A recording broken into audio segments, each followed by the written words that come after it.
Hello there.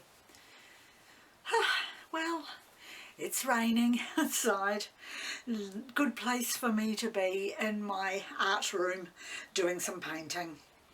I've already covered a small canvas with titanium white and I'm going to pour various colours over it. I've got a cup half full here, a small cup of colours from leftovers from my last pour, paint which was mixed with Floetrol.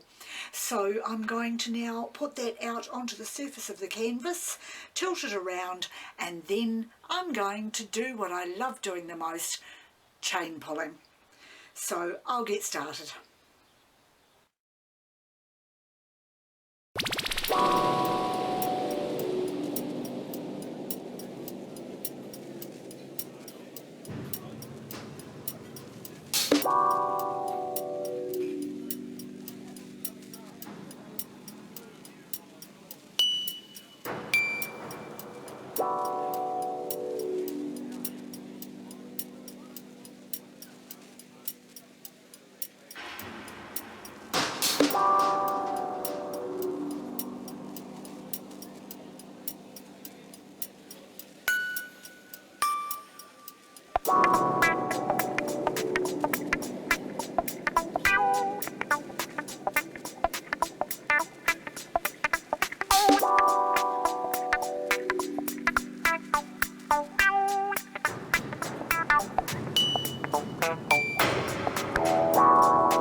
Well, that is not what I was after, but it has certainly taught me a couple of things.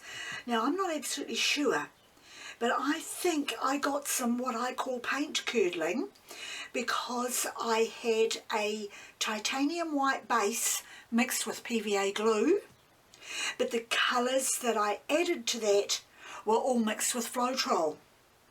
And the effect it's done is actually quite stunning. Yeah, it's something that I will probably try again at a later date to see if that is what it was. I wasn't happy with the red and the blue that I put in the middle, but I couldn't go back and change that, so I just had to redo it and bring those colours back in again. So I'm going to leave it just like that. And now I'm going to bring it up closer to the light for you so you can see the what I call curdling patterns done with the chain work. So I've put my gloves on and I will just bring that up. It's certainly different to anything that I have done before with the chains. And unless somebody else has another explanation, if you do, please put it in the comments. Then I have to believe that that is because of the mixing of the two different mediums. I don't want to bend it over too much, but if you see the sides, there's the curdling effect on the sides as well. I don't know if you can actually see that, but the overall effect is really pleasing, and I'm going to, as I said, I will try that again at a later date to see what I can come up with, because that is something worth pursuing. So that's another picture completed. Once again, thank you very much for joining me, and I'll see you next time.